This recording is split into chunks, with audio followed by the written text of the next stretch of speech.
एक वो लोग जो नफरत फैला रहे, गुजर मीनाओं को लड़ा रहे, भाई से भाई को लड़ा रहे, और एक वो नरेश मीणा जो गुजर मीणा भाईचारे की बात कर रहा है। इसलिए प्रवास सिंह खटाना गुजर समाज की तरफ से आपको आश्वासन देता है, तुम नरेश मीणा के लिए खड़े हो जाना, तुमसे दुगनी ताकत में तुम्हारे आगे खड़े होकर के गुजर समाज आगे खड़ा मिलेगा। एक हाथ की 5 उंगली होनी है, 5 उंगली बराबर नहीं हो। कोई अच्छे लोग होते, बड़े होते, समाज में सब विचारधारा के लोग, हम किसी की बुराई नहीं करना चाहते, लेकिन ये कहना चाहते हैं कि नफरत फैलाने वालों का भी ध्यान रखो, और जो भाईचारे की बात कर रहे हैं उनका भी ध्यान रखो। एक गांव में सभी जाति धर्म के लोग रहते हैं।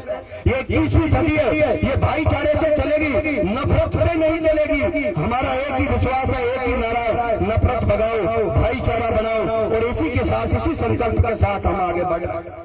मेरा आप लोगों से हाथ जोड़ करके निवेदन रहेगा, समय के अनुसार स्थिति परिस्थितियां बदलती रहती है। भीमसाल तो हमारे साथ भाई नरेश मीणा के चुनाव में रहा, और मैं जगन गुर्जर हत्याकांड आपने सुना होगा, जिसको जेल में मरवा दिया गया। मैं उसकी लड़ाई लड़ रहा था। भीमसाल धौल तक भी गया, कम से कम 50,000 की हमने एक बड़ी रैली और मीटिंग की। इस हत्यारी सरकार को हमने कहा था कि जगन गुर्जर धौलपुर को तूने जेल में मरवाया, कानून हाथ में लिया, बताओ जेल में मरा कैसे? इनके पास जवाब नहीं है। मुझे डर है कि नरेश मीणा पिछली बार जब जेल गया था तो हथियारों के वीडियो भी आए थे। नरेश मीणा ने कहा था कि मुझे मरवाने की ये सरकार जेल में मरवा सकती है, मुझे इसकी आशंका, और मैं आज भी कह रहा हूं कि नरेश मीणा को भी ये सरकार जेल में मरवा सकती है। बड़े बड़े लोग उसके पीछे पड़ रहे हैं। आप तैयार हो ना? जब आपको आवाज लगे ये सब लोग बरगलाएंगे। हमारे लोग होते हैं, हमारे लोग होते हैं, कुलाड़ी का भैंसा ही भोटा होता है, नहीं तो किसकी माँ ने दूध पिलाया?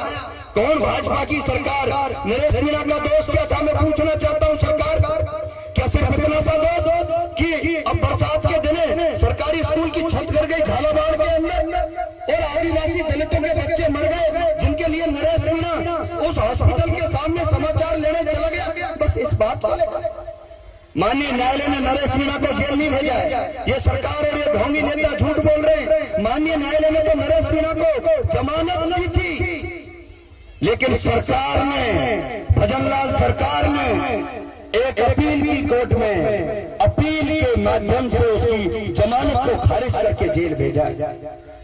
मेरे साथियों, ये चेक किया उसी अमला की सीट से कमरलाल मीणा समाज का, आदिवासी समाज का एकमात्र एमएलए इसी भाजपा की सरकार ने ओम बिरला और ओम बिरला का भाई कांग्रेस में भाया, दोनों ने मिलजुल कर सेटिंग की और बेचारे कमरलाल मीणा को जेल में डलवा दिया, और जेल में डलवा के पत्ता कटवा दिया।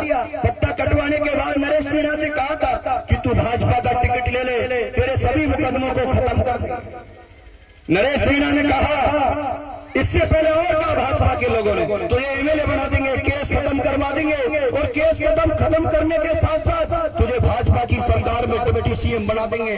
भाजपा चाहती थी कि डॉक्टर करोड़ीलाल मीणा जी जो कृषि मंत्री बना रखे, उनको कोई घोटाले में फंसा दे, बगल में कर दे, क्योंकि वो सरकार की नाक में दम करता रहता है, बार बार सरकार को झंझोड़ता रहता है। बाबा वो चाहते थे एक तीर से 2 शिकार हो जाए, नरेश मीणा भी काम आ जाए, डॉक्टर करोड़ीलाल मीणा की राजनीति भी खत्म हो जाए। मीणा भाइयों, कहना चाहता हूँ नरेश मीणा ही था जिसने कह दिया था कि मैं डॉक्टर करोड़ीलाल मीणा जी की राजनीतिक हत्या नहीं करना चाहता, मैं और लड़ लूंगा, मुझ में दम होगा तो मेरे दम पर मैं इस हाड़ोती को आजाद करा लूंगा, किसानों के लिए लड़ लूंगा। वो भाजपा में नहीं गए। कमरलाल जेल में है, चेक किया मीणाओं को जेल में डाल के, देखते हैं इनके नेता क्या करते हैं, ये लोग आंदोलन करते ही नहीं करते। 2-3 साल गुजर गए, कोई नहीं बोला कमरलाल जी के लिए। एक बार डॉक्टर साहब जेल में मिलकर के आए, उसके बाद पता नहीं क्या हुआ, फिर दोबारा से इन्होंने सोचा कि नरेश मीणा को और डाल करके चेक कर लो। मैं कहना चाहता हूं नरेश मीणा जब जेल जाता है उससे 2 गुना ताकतवर होकर के वापस लौटता है, भाजपा की सरकार को भी हराएगा। और तुम तैयार रहना हिंडौली विधानसभा क्षेत्र के लोग, चुनाव हमारा पंचायती राज का, भाजपा के लोगों को तो वोट देना ही नहीं है, लेकिन कांग्रेस के भी कोई कम नहीं है, ये भी चुप है। याद रखना, जो तुम्हारी वकालत करे उसको वोट देना, और तुम्हारे उसके कपड़े फाड़ देना, भगा देना लोगों को, तब जाकर के इन लोगों के समझ में आएगी। मैं आप लोगों से इतना ही कहूंगा, दिल में बात बहुत है, बहुत कुछ कह सकता हूँ। मैं आपको ये वचन देके जा रहा हूँ कि प्राचीन खंडन कह रहा है हम भाईचारे की बात करें, क्या पाचड़े के बांध पर पानी की बात। और मैं और कह देता हूँ, हमेशा कहता हूँ, वो भी भाजपा की सरकार ने किया। दोनों तरफ दो तरह के लोगों को बैठा के गुजर मीणा भाईचारे को लड़वाने का काम किया। मैं आपसे हाथ जोड़ करके निवेदन कर रहा हूँ, ये राम लखन की जोड़ी, ये राम लखन की जोड़ी, एक दूरी के दो बैल, पूर्वी राजस्थान के इस ताकत को कमजोर मत होने देना। ये झेर जो बोल रहे हैं, इस झेर को मत बनने देना, मुंह तोड़ के जवाब देना। आगे आने वाला समय तुम्हारा होगा। इन्हीं शुभकामनाओं के साथ आप सबका बहुत